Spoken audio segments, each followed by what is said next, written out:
Doing 1,000 crunches a day will actually make your belly stick out further, not shrink it. The fitness industry has sold you a massive lie about spot reduction and calorie counting, while ignoring the biological reality. Your stubborn belly fat is a hormonal survival mechanism, not a math problem. We are going to break down the actual biological difference between the fat you can pinch and the dangerous fat hiding underneath, plus the specific hormone that is locking it there. By the end of this, you will have a step-by-step, science-backed protocol to finally force your body to burn it off, without starving yourself. But don't skip ahead, because you need to hear about the one healthy morning habit that is secretly keeping your fat cells glued shut. Welcome back to A 30-Day Health. If you're new here, hit subscribe, because what you're about to hear is going to blow your mind. Why can you lose weight everywhere else? Your arms, your face, your legs. But the stomach fat absolutely refuses to leave? You know exactly what I am talking about. You go on a diet, you clean up your eating, you start hitting the gym. After a few weeks, your face looks a little sharper, your rings fit a little looser on your fingers, your shirts feel better around the shoulders. But when you look in the mirror from the side profile, the belly is still right there. It has not budged an inch. In fact, sometimes it feels like extreme diets. Endless treadmill sessions and starving yourself actually make your belly softer, squishier, and even more stubborn. You start to think you are doing something wrong. You think you just need to work harder. You download another app to track your meals down to the exact gram. You spend an extra 45 minutes on the elliptical machine until you are completely exhausted. You skip dinner with your friends because you are terrified of eating something that might ruin your progress. And yet, the belly fat stays. It is incredibly frustrating. It feels completely unfair. But we are looking at this the wrong way. We treat stubborn belly fat like a math problem we are failing, when in reality, it is a biological mystery. Your body is actively fighting your weight loss efforts, and we need to find out exactly why it is putting up such a massive fight. Before we can fix the problem, we have to tear down some terrible advice you have been given. There are 4 foundational things you need to understand about how your body actually works. First, we have to talk about the eat less, move more lie. You hear this everywhere. Doctors say it. Trainers say it. Magazines print it. They tell you that weight loss is simply calories in versus calories out. If you burn more than you eat, you lose fat. Sounds perfectly logical, right? But this traditional model is completely broken because it ignores a massive biological reality called metabolic adaptation. When you drastically cut your calories, your body does not just happily burn off its stored fat to make up the difference. Your body is way smarter than that. It senses that food is suddenly scarce. So what does it do?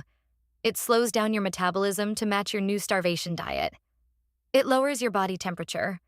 It makes you feel tired, so you move less without realizing it. It slows down your digestion. It literally reduces the number of calories you burn just staying alive. You cut your calories by 500, and your body responds by burning 500 fewer. You are suffering, you are hungry, and you are not losing a single pound. Second, you have to understand the survival mechanism. To your body, belly fat is not ugly. It is beautiful. Evolutionarily speaking, belly fat was a biological savings account for winter and famine. Our ancient ancestors did not have grocery stores or food delivery apps. They had times of massive abundance and times of brutal starvation. The humans who survived the winter were the ones whose bodies were incredibly efficient at storing energy as fat around their midsection. Your body prizes this fat. It views that belly fat as your ultimate life insurance policy. When you try to diet it away quickly, your body panics. It thinks you are entering a famine, and it will do everything in its power to hold on to that savings account. Third, we have to realize we are dealing with 2 entirely different beasts. Not all body fat is the same tissue. We tend to think of fat as just one big layer of blubber, but there is a massive biological difference between the fat you can pinch and the fat you cannot see. They behave differently, they respond to different hormones, and they pose entirely different risks to your health. We will get into the exact anatomy of this in just a minute, but you have to stop treating all fat like it is the exact same thing. Fourth, and this is the most important pillar, is the hormone hierarchy. Yes, calories absolutely matter. You cannot eat 5,000 calories a day and expect to lose weight. But hormones dictate exactly where those calories are stored, and more importantly, whether those calories are ever allowed to be burned. Calories are just the building blocks. Hormones are the architects. If your hormones are sending the wrong signals, you can be in a calorie deficit, and your body will still refuse to burn belly fat. Instead, it will burn your hard-earned muscle for energy, leaving you looking soft and feeling incredibly weak. Let's break down the actual anatomy of your stomach. We need to look at the two types of fat we just talked about. The first type is subcutaneous fat. This is the jiggly stuff just under the skin. It is the fat you can grab with your hand. It is the fat that jiggles when you jump up and down. Evolutionarily, subcutaneous fat is relatively harmless. Its main job is to keep you warm and provide a slow, steady release of energy. The second type is visceral fat, and this is an entirely different monster. Visceral fat is the hard fat packed deep inside your abdominal cavity. It is completely underneath your abdominal muscles. You cannot pinch it. It wraps itself directly around your vital organs. It suffocates your liver, your pancreas, and your intestines. But wait, the craziest part is still ahead. Visceral fat isn't just dormant blubber sitting there doing nothing. It is an active endocrine organ. It literally has its own blood supply, and it acts like a toxic factory inside your belly. It constantly pumps out inflammatory cytokines. Cytokines are chemical messengers that travel through your bloodstream and cause systemic inflammation. They disrupt your metabolism. They make your body resistant to your own hormones. Think about it like this. Subcutaneous fat is like putting extra blankets on top of a bed. It might make the bed look a little bulky, but it just keeps things warm. It is harmless. Visceral fat is like pouring a massive bag of foam-packing peanuts directly inside your computer tower. It jams up the fans. It suffocates the motherboard. It causes the entire system to overheat and malfunction. That is exactly what visceral fat is doing to your vital organs right now. Here is where it gets crazy. Having a hard, protruding beer belly is actually far more medically dangerous than having a soft, jiggly belly. A lot of guys pat their hard stomachs and think it is just a big muscle, or they think it is better than being squishy. They are completely wrong. The reason that belly feels hard like a basketball is because the massive amount of visceral fat is trapped behind the abdominal muscle wall. It is growing inward, crushing the organs and pushing the muscles outward. It is literally suffocating your insides. If you're suddenly realizing that your stubborn belly isn't a character flaw, but just biology, hit that like button and subscribe. Because we're about to talk about the exact hormone that's to blame. This brings us to the ultimate gatekeeper of your body fat, the insulin trap. You have probably heard of insulin in relation to blood sugar and diabetes, but you need to understand it as the master storage hormone. You biologically cannot burn body fat if your insulin levels are elevated. It is a biochemical impossibility. When you eat a meal, your blood sugar rises. Your pancreas senses this and releases insulin. Insulin acts like a key, unlocking your cells so they can absorb that sugar and use it for energy. That is a completely normal and healthy process. But insulin has a second, highly aggressive job. It completely blocks a process called lipolysis. Lipolysis is the scientific term for the breakdown of fats. When insulin is present in your bloodstream, it sends a loud, undeniable signal to your fat cells. Store everything. Release nothing. Insulin is exactly like a massive, angry bouncer standing outside the fat cell nightclub. Inside the club are all your stored fat calories. You want those calories to leave the club and get burned for energy. But as long as that bouncer is standing at the door, fat is not allowed to leave. The doors are locked. The problem is our modern eating habits. We have been told we need to graze all day to keep our metabolism burning. We eat breakfast, then a mid-morning snack, then lunch, then an afternoon snack, then dinner, then something sweet before bed. By eating 6 times a day, we are keeping our insulin constantly spiked. The bouncer never goes home. Insulin has a relatively long half-life. It takes hours for it to clear out of your bloodstream after a meal. If you are constantly eating, you are keeping lipolysis blocked for up to 12 hours a day. You are literally spending half your life in a state where fat burning is chemically impossible, no matter how much you run on the treadmill. Wait till you hear what this actually means for your innocent morning coffee. A lot of people think they are doing great because they skip breakfast and just have coffee. But they add a 0-calorie artificial sweetener to it. They think it is fine because there are 0 calories. But here is the mind-blowing moment. Even 0-calorie artificial sweeteners can sometimes trigger an insulin response in the brain. Your tongue tastes the intense sweetness. Your brain thinks a massive dose of sugar is on the way, so it preemptively signals the pancreas to release insulin to handle the incoming sugar rush. The sugar never arrives, but the insulin is already in your blood. The bouncer is back at the door. Your fat burn stops cold, even though you consumed 0 calories. You just locked your fat cells shut for the entire morning over a fake sugar packet. Now we need to look at the lock that keeps everything trapped. Cortisol and the stress belly. Cortisol is your body's primary stress hormone. It is designed to keep you alive in emergency situations. If a tiger jumps out of the bushes, your brain floods your body with cortisol. It spikes your blood pressure, dumps glucose into your blood for quick energy, and shuts down non-essential functions like digestion. It is a brilliant survival mechanism. The problem is that your brain cannot tell the difference between a tiger chasing you and a stressful email from your boss. It cannot tell the difference between running for your life and sitting in brutal rush hour traffic. It cannot tell the difference between a physical attack and the anxiety of paying your bills. So, in our modern world, we are walking around with chronically elevated cortisol levels. We are in a constant state of low-grade panic. And what happens next? You're not ready for this. Chronic stress literally relocates fat from other parts of your body directly to your stomach. Cortisol acts like a homing beacon for fat storage, and it points directly at your belly. Why? Because visceral fat cells have up to 4 times more cortisol receptors than fat cells anywhere else in the body. Evolution designed it this way. Visceral fat is located right next to the liver. When you are under extreme stress, your body wants a massive energy source right next to the liver, so it can quickly convert that fat into usable fuel to fight or run away. Think about cortisol like a panicked buyer hoarding toilet paper during a national emergency.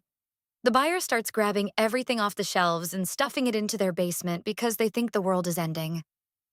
Cortisol does the exact same thing, but instead of toilet paper, it is hoarding fat around your vital organs because it genuinely thinks you are in constant physical danger. It refuses to let that fat go because it believes you need it to survive the incoming apocalypse. This leads to one of the most counterintuitive facts in all of fitness. Over-exercising actually makes you fatter. You decide you are finally going to lose the belly, so you force yourself to do 2 hours of intense, miserable cardio a day. You are sweating, you are exhausted, your joints hurt. You hate every second of it. Your body registers that grueling, painful treadmill session as a massive physical trauma. It thinks you are running away from a predator for 2 straight hours. This spikes your cortisol so incredibly high that it forces your body to hold on to belly fat. Your body thinks, we are under attack every single day. We must preserve our emergency energy stores at all costs. You are literally exercising so hard that you are locking the fat onto your stomach. If this cortisol trap is hitting a little too close to home right now, drop a comment and let me know I'm not the only one. Also, make sure you're subscribed so you don't miss the exact fix we're getting into right now. The scientific proof of this is absolutely undeniable. Researchers at Yale University conducted a massive study on stress and body fat. They didn't just look at overweight people. They specifically studied slim, otherwise healthy women who had high levels of life stress. They measured their body composition and found something terrifying. These slim women with high stress had a significant excess of abdominal fat compared to women with low stress. Their arms were thin, their legs were thin, but they had a pronounced belly. The researchers directly linked the cortisol to the belly fat, regardless of their overall body weight. It proved that stress alone can change your body shape, even if you are not overeating. So, how do you actually fix it?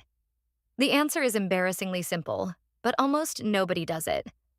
You have to stop fighting your body and start working with your biology. You need a science-based fix, a protocol that addresses the hormones, not just the math. The entire goal of this protocol is to signal safety to your body. You have to convince your ancient genetics that the famine is over, the tiger is gone, and it is finally safe to release the emergency fat stores. You do this using sleep, specific macronutrients, and meal timing rather than starvation. Let's start with sleep, because it is the most underrated fat burner on the planet. If you are sleeping 5 or 6 hours a night, you are chemically blocking your own progress. The 2010 University of Chicago sleep study proved this beyond a shadow of a doubt. Researchers took 2 groups of people and put them on the exact same caloric deficit. They ate the exact same food. They were in the exact same environment. The only difference was that one group slept 8.5 hours a night, and the other group was restricted to 5.5 hours a night. The results were completely shocking. The sleep-deprived group lost 55% less fat than the well-rested group. Read that again. 55% less fat lost, despite eating the exact same calories. Even worse, the weight the sleep-deprived group did lose came primarily from their own muscle tissue. Their bodies were so stressed from the lack of sleep that they held on to the fat and burned their muscles for fuel instead. If you want to lose belly fat, you have to get 7 to 8 hours of quality sleep. It lowers cortisol, resets your insulin sensitivity, and signals absolute safety to your nervous system. Next, we have to talk about how you move. We already established that 2 hours of grueling cardio is a terrible idea. Instead, you need to take advantage of something called NEAT, non-exercise activity, thermogenesis. NEAT is all the calories you burn doing normal human movements outside of the gym. It is walking to your car. It is standing at your desk. It is fidgeting. It is doing the dishes. It is pacing while you talk on the phone. NEAT actually accounts for a massive portion of your daily calorie burn. More importantly, gentle movements like walking do not spike cortisol. Walking is the ultimate human movement. It burns fat without triggering the panic response. If you just add a 20-minute walk after your meals, you will drastically lower your blood sugar response, keep insulin quiet, and burn more fat over a week than you would doing a miserable boot camp class that leaves you wrecked for days. Then we look at what you eat. You do not need to starve, but you do need to prioritize protein. Protein is the ultimate hack for your metabolism because of something called the thermic effect of food. Every time you eat, your body has to burn calories just to digest, absorb, and process that food. When you eat refined carbohydrates or pure fats, your body breaks them down very easily. It barely takes any energy. But protein is incredibly complex. Its molecular structure is tough to break apart. When you eat protein, your body has to work incredibly hard to digest it. Protein literally burns roughly 20 to 30% of its own calories just through the digestion process. If you eat 100 calories of chicken breast, your body only actually nets about 70 calories. The other 30 are burned up in the furnace of digestion. Plus, protein is highly satiating. It turns off the hunger hormones in your brain. You feel full, you build muscle, and you burn calories just by chewing and swallowing. Hold on. This next part changes everything about how you schedule your day. We have to repair your insulin sensitivity. We have to get the bouncer away from the nightclub door. You do this through consolidated eating windows. Some people call it intermittent fasting, but you don't have to be extreme about it. You just need to stop grazing. Stop eating 6 small meals a day. Stop snacking from the moment you wake up until the moment you go to sleep. Condense your food intake into 2 or 3 satisfying high-protein meals and eat nothing in between. Give your pancreas a break. Let your insulin levels drop back down to baseline. When you go,